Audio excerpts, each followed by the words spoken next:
Hey there, ladies and gentlemen. It is me, Dr. Donna. Welcome to week 33 of 11. Last week, I read The 24 Carat Manager. Here's what I have for you. Ladies and gentlemen, this was a quick read and it was a good book. And so, yes, I am recommending it. It's all about rewards and recognition.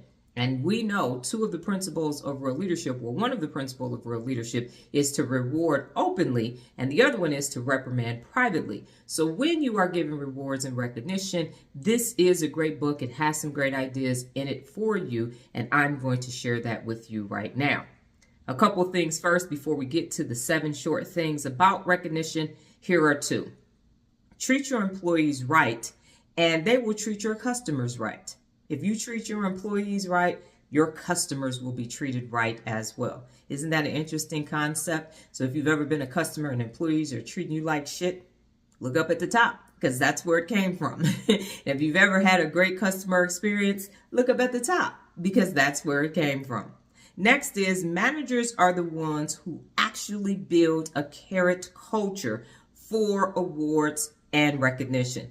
I have several instances at Frito-Lay. I created gotcha cards and dollar days and other programs that came from corporate, and I instituted those whenever I was in leadership positions and I had direct reports and employees and hourly employees, and it worked. And it isn't just pizza parties because everybody's like, oh, let's just give them pizza. No. There were other things, innovative things that I did, and it worked out. So rewards matter. It isn't always, let's just give them a pay raise. Let's just give them a pay raise, because that's not even why people leave their jobs. Most of the time, people quit their manager, and they rarely ever quit because of money. It's how they were treated. And if they're treated bad, they're going to feel bad, and they're going to leave. Or they're going to treat the customers bad, and that's bad too.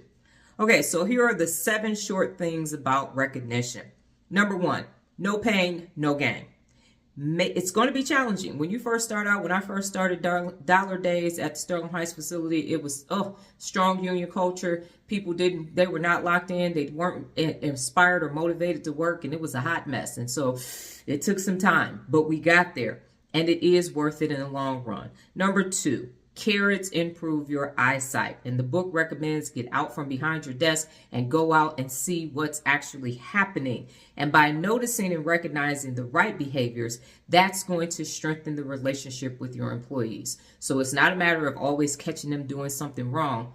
Catch them doing something right. And even that's from the 1-minute manager. Number 3, pick your carrots wisely. So the rewards that you give need to be genuine, and they need to be something that's customized for that individual employee. So don't stand at a appreciative meeting and say, great job, everyone. Great job. Go team. No, you actually have to walk up to each individual employee and give them recognition, give them their own individual customized carrot for the work that they have done.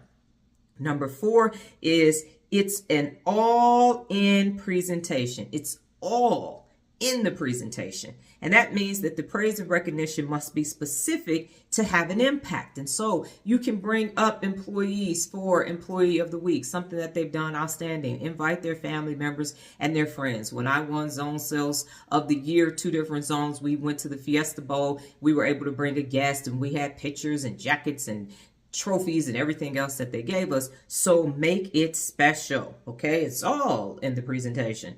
Number 5 is keep your eye on the harvest. And that means focus recognition on the kinds of behaviors that make your team and company better. Don't reward people for not being safe. If you want safety to be a priority, which was the gotcha cards when I was a warehouse manager at Frito-Lay, that is what happens. Inspect what you expect is one of the 74 principles of real leadership. So you're building a culture, you're building good behaviors, and you're not just throwing out gift certificates and trips and things like that. That's no bueno. Okay, so make sure you're going to reap a big harvest from your rewards and recognition programs.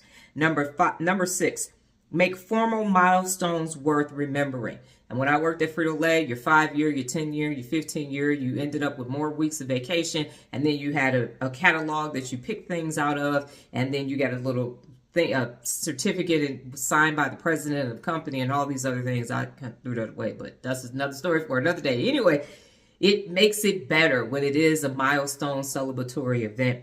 And then number 7, keep on growing. Grow continually is one of the 74 principles of real leadership. And when you continue to give people carrots, they continue to have great behavior, great performance, and it's just this continuous grow of a great harvest. And so the book recommends that recognition should occur at least every 7 days. And that doesn't mean that you're having a big celebration. That means that's a great job. Hoots and salutes. We used to do when I was in the military.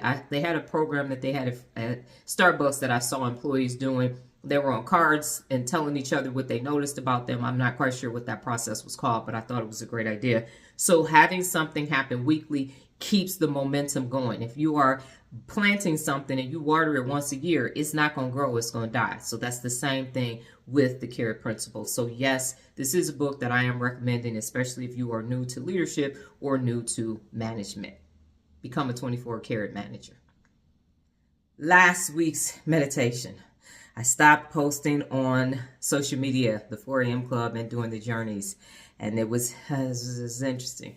And yeah, my amygdala didn't like it a lot. And yeah, so I did it and it's done. And now I'm moving forward with a growth opportunity that's even more stronger than that. And so it was time to sunset it. I needed to know how I was going to do it. And so it needed to be done at that time.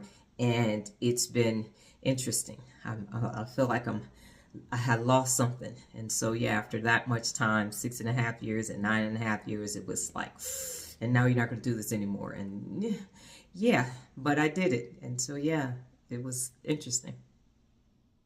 This week's book, Real Talk. Well, that's my time, ladies and gentlemen. But before I get out of here, just remember the journey of 11, a time for meditation to a path of manifestation. Adios.